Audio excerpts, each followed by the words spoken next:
You kind of wonder. Why not be honest? Put this guy with a pasty complexion, the black beady eyes, the shaved head, and it'd be more appropriate, everybody accept it. They'd still know it was a lie, but it'd be more realistic. See what I mean? But instead, as we all know, you saw how things developed with regard to the spook and kook operation there. They absolutely denied, and then 3 weeks later they admitted that, oh, we just discovered something. Now this is not 1953, this is not 1963, it's not even 1973 or 83, we're talking the 90s. Is this not, as you can see on television and cable every night, the information age? Where everything is digitized on computer? And why was the internet put up in the first place? Oh, that's right, it was a military communications operation, and it just kind of went a little crazy in the head and mushroomed out and everybody got hold of it so we could help pay for it. Well, all of a sudden the CIA found that, and of course they were the custodian of record, subnote here also, the CIA was the custodian of record for all of the documents coming out of the Gulf War. And lo and behold, miracle of miracles, all of the records for all of the combat dossiers from the chemical NCOs and officers in all those units just disappeared. All the original copies, all the backup copies. What about all the digital data? Excuse me, this was an electronic battlefield. They boasted it. Remember all the propaganda during the war? Why, it was like playing a video game. The input was instantaneous and it went out electronically to individual commands, to individual field commanders, and even to individual vehicles.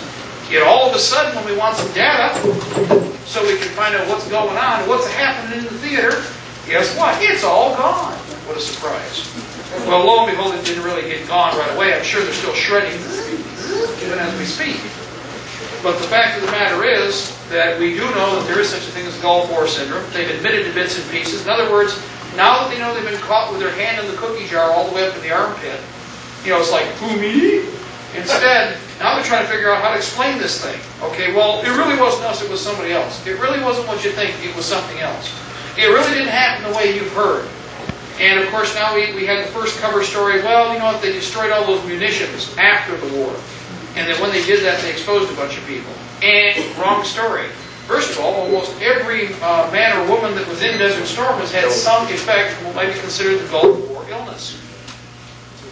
For that reason, we can obviously identify, as we did with Agent Orange, which we would have been to for what, 15 going on 20 years? And when they finally did, most everybody was dying from it or dead. They hoped through attrition and time that they would not have to explain to anybody that. That's, as we discussed earlier, was taking place with Waco, Ruby Ridge, and even with Oklahoma. They're hoping that time will allow them to fog the situation. Another case in point is Oklahoma itself. Now, do you remember, and I played this for many of you that have been over to the house to visit, we have all these media schools, John remembering, 2.5 years ago, John Doe number 1, 2, 3, 4, 5, 6, 7, 8, 9, 10, 11, 12, 14, 50, 600. And all of a sudden the trial comes up and everybody laughed when I said originally just after Oklahoma that by the time we are done, and if a trial ever takes place, the story will not match any of the original releases because they will have to completely re-engineer it. And sure enough, what did we hear when they released the initial propaganda for the Oklahoma trial in Denver? Timothy McVeigh, by himself. Timothy McVeigh, all alone. And he went to the alley all alone. And he left the truck by himself. And they emphasized it. Now, I'm a little confused. And now here's what's really good. Talk about classic George Orwell 1984. They waited no more. We thought, you know, they always shock us sometimes. We figure, okay, they'll at least figure they got to wait 2 or 3 weeks before we're so dumb and forget that we won't catch on to what they're doing. They did not even wait a week and a half, and all of a sudden they were into a new story. Oh, now we have more John Does again. We're going to plug in.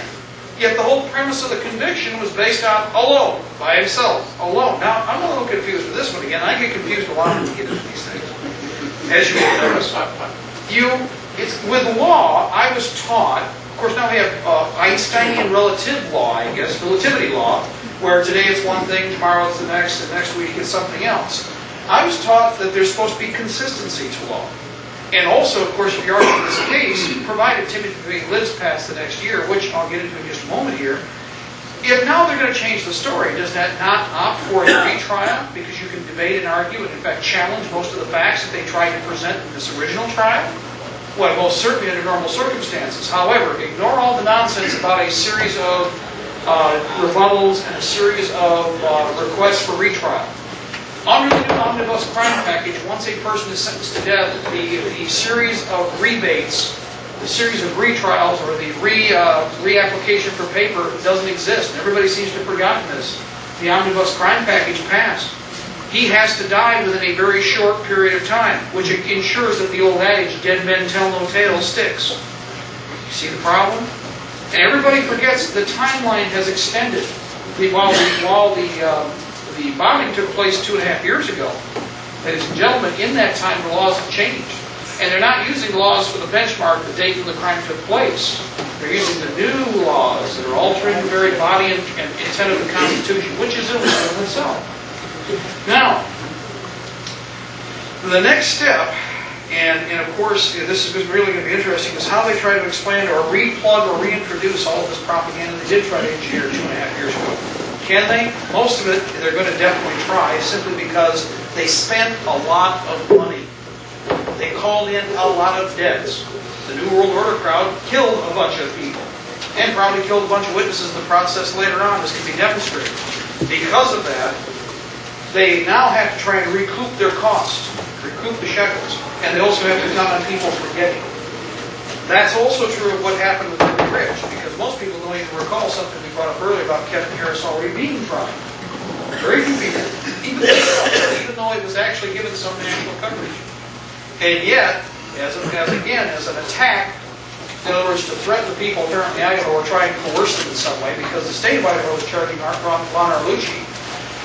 Kevin Harris is going to be charged at the federal level. So we've got a complete contrast here, of course, one case going one way, one case going the other. I don't know, other than the fact that obviously there's politics behind the scenes that we are not seeing, that demonstrate a conflict inside our government right now between the states and the Fed that most people are not even being allowed to allude to. Think about this. Why would the Fed think they had to threaten the state in some way in the first place? And who would they be threatening by attacking Kevin Harris? This demonstrates again that contrary to what you've been told in the controlled media, there are a lot of people out there at the grassroots and in government even that are willing not only to listen but are willing to act. And that's what they're doing now. Of course, the reason they're acting is because being at the grassroots end or the user end, pressure's been put on them and they've been told you will act the way you're supposed to by law, which they've now done. Now, will this create a whole can of worms that some people don't want to open? Well, a lot of people don't want to get involved because reality sets in here real quick and a lot of facts are going to come forward that people probably just don't want to hear.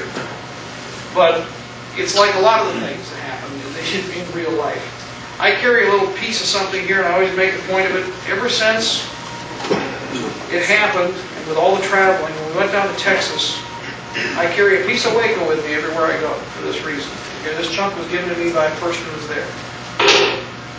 In fact, it came from the site where the building was burned. I'd worn it off, but it was not pretty when I first got it. The other is a little cross, and it's a physical reminder. It's not a talisman, it's not a wish me, it's not something that, hopefully Cthulhu will save me from time comes. The soul eater. Okay. The point is that this was made from the dash plate off the bus that the videos had. It was cut off, and the guy who did this, it's like a lot of things we do with the picture movement, not a lot of it's planned. And when we were down in Texas, the guy had made this, and he was one of the people who picked a lot of the clothing, and they found the one child that was the baby's body that was still on the site in the building after the Fed released it. They found a human foot there and other parts of bodies when they went through the search. Well, he wanted something he could make a memento out of, so he made this little cross from the dashboard of the bus. It was the biggest piece of metal he could find that wasn't bent or crushed. And he cut it out. He gave it to me just as a, like as a spur of the moment thing. Oh, here, by the way, he took it off himself and he gave it to me. And I like to hang on to this because it again has dual purpose. It's a reminder of the atrocity, but it's also